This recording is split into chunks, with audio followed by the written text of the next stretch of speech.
Elon Musk says that you're utterly incompetent. Are you considering your position? Madam Mayor, have you absolutely nothing to say to the citizens today who are dealing with this disaster? No apology for them? In January 2025, LA became overwhelmed by wildfires, which collectively scorched over 40,000 acres of land and destroyed over 12,000 buildings. The death toll currently sits at 24, but they expect the actual number to be much higher. Democrat Mayor Karen Bass and Democrat California Governor Gavin Newsom have faced overwhelming calls to resign due to their failure to get the situation under control. In this video, I'm going to use my skills as a body language analyst to uncover the truth as to what's really going on here. So, let's take a look. Do you owe citizens an apology for being absent while their homes were burning? Do you regret cutting the fire department budget by millions of dollars, Madam Mayor? Have you nothing to say today? Can you back up, boss? Appreciate it. Have you absolutely nothing to say to the citizens today?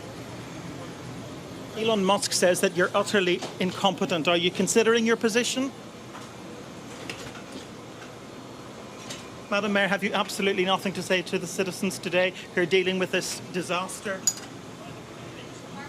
So this is Karen Bass, and whilst the fires were ongoing, she was enjoying a trip to Ghana, coming back days after the initial outbreak of fire. When a journalist from Sky News confronts her, instead of being open and talking, she chooses to ignore him, which gives us this super awkward bit of footage to look at. When confronted on her incompetence, she gives off what's called the globus response. This is when the stress response causes the muscles to tense up to become stronger and more resistant to damage. As a result, the muscles around her throat also tense up, leading to a strong urge to swallow, which we can see here. She also gives off subtle signs of mouth tension, but it's only slight, indicating again muscle tension and elevated stress levels. She is afraid of the journalist and the allegations that he's raising. No apology for them? Do you think you should have been visiting Ghana while this was unfolding back home?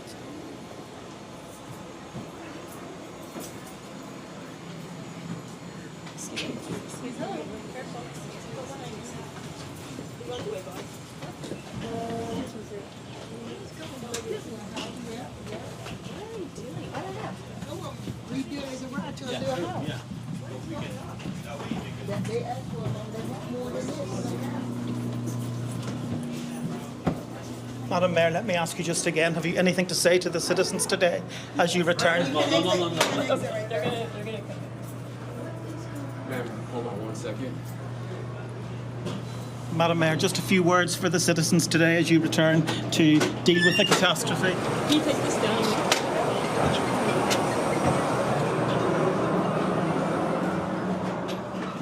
So she's blatantly avoiding eye contact here, choosing to look at an empty wall as opposed to confronting the journalist. This is her first appearance in LA since the fires started, and she makes no attempt to explain her absence or what her plans are to help the city. She could have easily told him that there will be a press conference later on in the day, but instead she chooses to give him the cold shoulder. It's an awful look and is coming back to haunt her.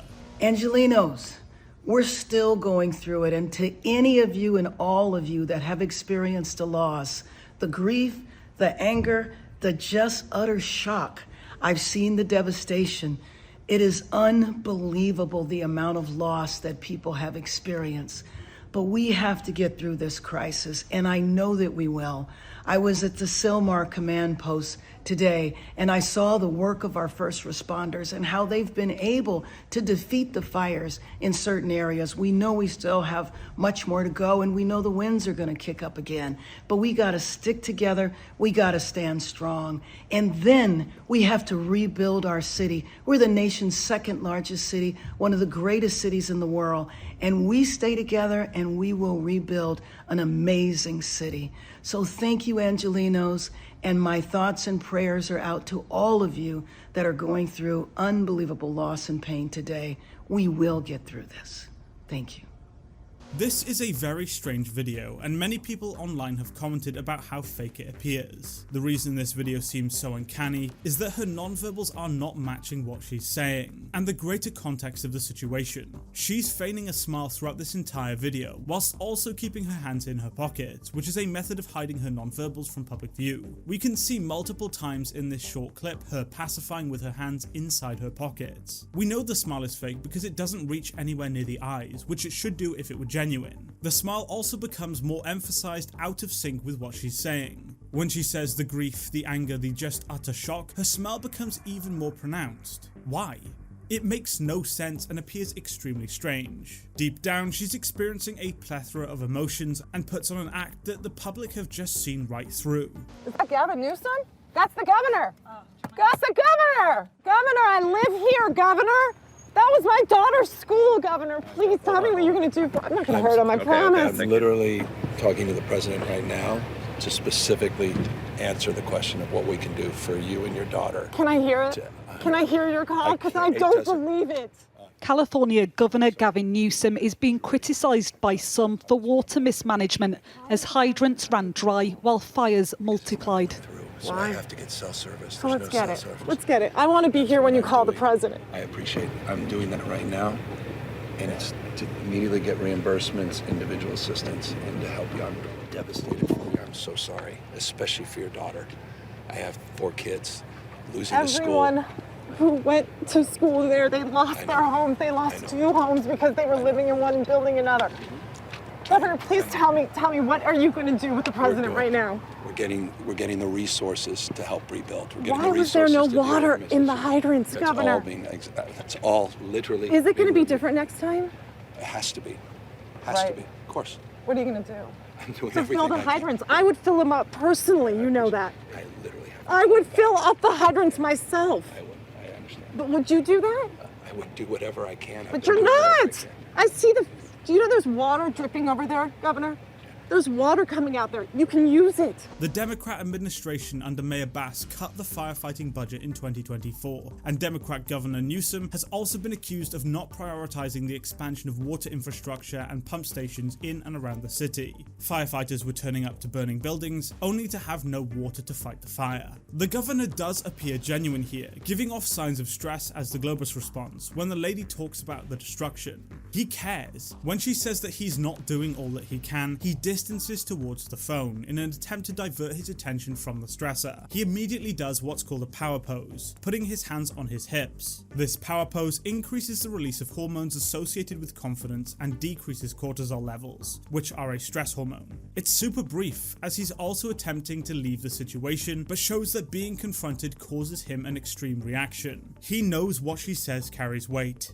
Just before we started recording, you invited Donald Trump to come here to Los Angeles, see the devastation. You said the hundreds of thousands of Americans displaced from their homes and fearful for the future deserve to see us all working together in their best interests, not politicizing a human tragedy and spreading disinformation from the sidelines. So this is after Trump blamed you for the fires. He says it's the fault of water mismanagement. Your initial response to that was, I have a lot of thoughts and I know what I want to say. I won't. Yeah. It seems like you're trying to walk a very fine line here, extending an open hand to Trump as you signed your letter, but also calling him out for spreading disinformation. Is that because you have concerns that he might withhold disaster assistance when he becomes president? He's been pretty straightforward about that. He's tried to do it in the past. So he's already starting this interview with elevated stress levels. You can see him pacified by touching his face and neck in an attempt to reduce his physiological arousal. When the interviewer raises that Trump was spreading disinformation about him, he slowly shakes side to side. This is consciously controlled as it appears slow and deliberate, and is him attempting to release or vent the physiological effects of the stress he's feeling. Multiple different chemicals are flooding his body as he deals with the effects of the stress, resulting in an elevated heart rate and increased muscle tension. As a result, his body is filled with energy, and he tries to release this by rocking side to side whilst also maintaining a socially acceptable outward demeanor. It's a self-soothing mechanism. He's not just done it here in California. He's done it in states all across the country. I mean, he did it in Puerto Rico. He did it even in Utah. He did it in Connecticut. In other states, Georgia, he got upset. What the president-elect was saying about state water project and the Delta smelt somehow being culpable of, somehow leading to some of the challenges that we face down here it's words. It's a salad. It's the form and substance of fog. It's made up. It's delusional. And it's a consistent mantra from Trump going back years. And it's reinforced over and over within the right wing. And so it's become gospel. And it's so profoundly ignorant. And yet he absolutely believes it. It's not an ignorance on his part. It's sort of an indelible misinformation that he sort of manifested, a falsehood. And he decided to bring it into this crisis in a profoundly demeaning and damaging way. I say demeaning to the facts, demeaning to the people that were suffering and struggling, to the kids literally were watching their schools burn down. I'm not going to bring in what Trump said, however it's a fact that the budgets for the fire service were cut by the Democrats in LA, and the infrastructure that should have been operational wasn't. There is so much misinformation out there as to the causes of the fires, and who is to blame, but the facts show that the fire service was hindered by cuts and infrastructure problems, which are the responsibility of the mayor and the governor. You're ultimately responsible as the governor of the state. Of course. I want to know the answers. So I'm the governor of California. I want to know the answer. I've got that question. I can't tell you about how many people, what happened. My own team saying what happened. And I want to get the answers. And I'll be candid with you, I wasn't getting straight answers. Yeah. I watched the press conference. I met with some of those leaders. We had my team start talking to local leaders, saying what's going on. Our state, and you weren't getting straight answers from I the was local getting leaders. different answers. And so for me, that's not a story. When you start getting different answers, then I'm not getting the actual story. And they're assessing it. And I get that as well. You have to, a little bit of grace, back to the point. We're in this emergency environment and everything else. So I just want to determine the facts. But no one has any patience anymore. In this weaponized, back to the grievance of Trump, everyone else. There's immediacy. And lies travel the proverbial world. And it's hard to get the facts out there unless you have the backing of those facts, and you can communicate them soberly. And so that's what we're trying to achieve. This is extremely interesting. When told that he is ultimately responsible, he stammers over his words, distances, and then overtly expresses muscle tension with his mouth. Being reminded that this is his responsibility and that he is the man in charge of the situation generates him extreme stress. So much so that he literally pauses what he's saying because of it. The distancing is an attempt for him to distract his attention away from the stressor, which is him reflecting on the fact that he is responsible. He then expresses muscle tension with his mouth as a result of the stress, triggering a defense mechanism that in turn prepares his body for a physical confrontation, tensing up his mouth. Fire Chief Kristen Crowley publicly warned the governor and the public of fire cuts only a month before the outbreak, stating that the LA Fire Department would be vulnerable as they would not be able to prepare for or train for large-scale emergencies such as this, given the lack of money. She then gave a press conference to raise her concerns, with some online speculating that she had been fired for speaking out on the issue. Did the city of Los Angeles fail you and your department and our city?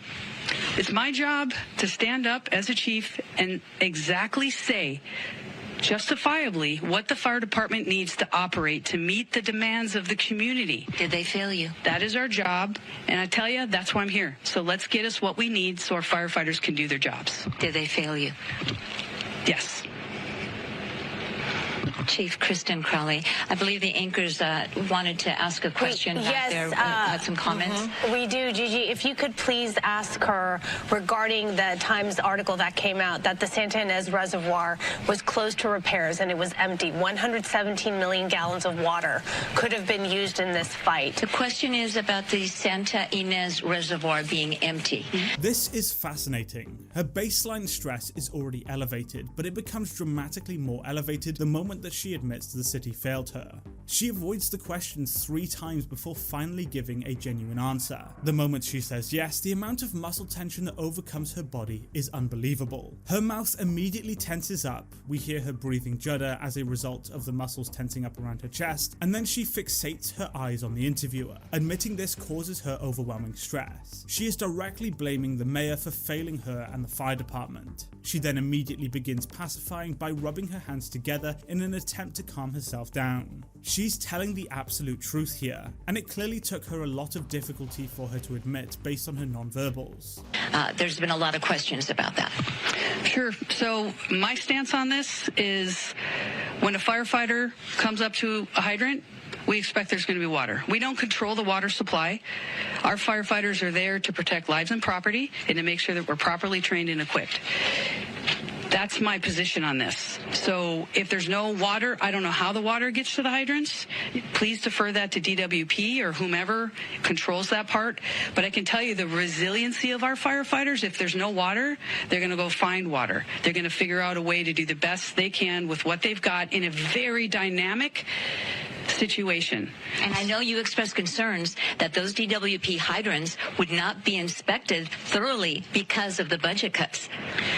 That is something to discuss, and we're going to look into that in regard to how we can ensure there's going to be water when we need it. But in the end, I'm going to defer that to DWP and whomever else controls the supply.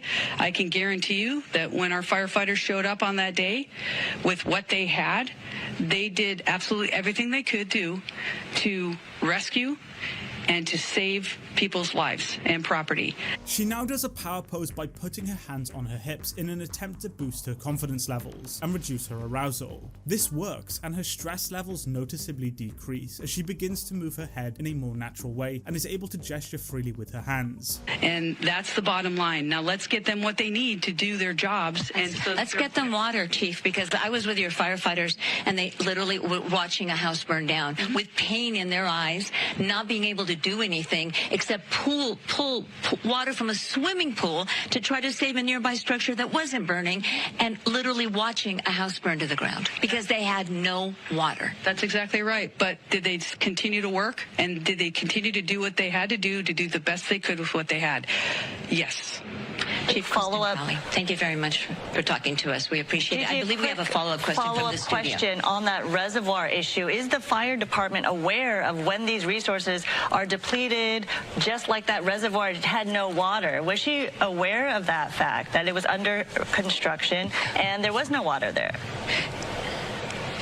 Sandra Endo, one of our anchors, wants to know if the department is advised that the Santa Ynez Reservoir was going to be emptied. Were you aware that there was no water there? No, we weren't aware of that. They don't have to advise you? Not that I'm aware of, no.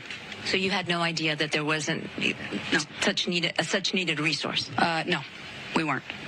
All right.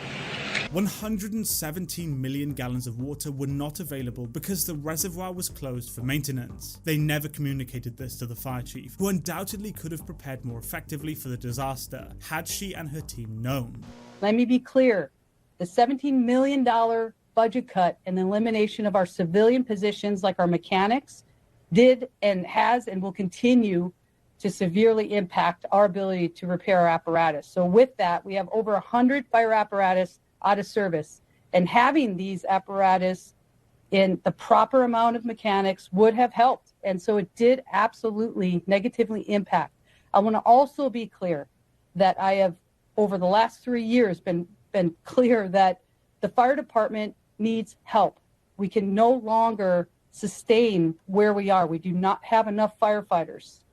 With that, I have also requested multiple budgets, interim budgets, to show how understaffed, under-resourced, and underfunded the LEFD is. So with that, also, we have clear data that shows the LEFD needs more help. When talking about the fact that they can no longer sustain their fire services given the cuts, she begins to express rapid blinking, as well as rapidly moving her body in a sporadic nature. These are all signs of elevated stress, stemming from her frustration at the cuts. These nonverbals show just how passionate and concerned the head of the fire department really is, and that she's genuinely trying her hardest to ensure the safety of the city.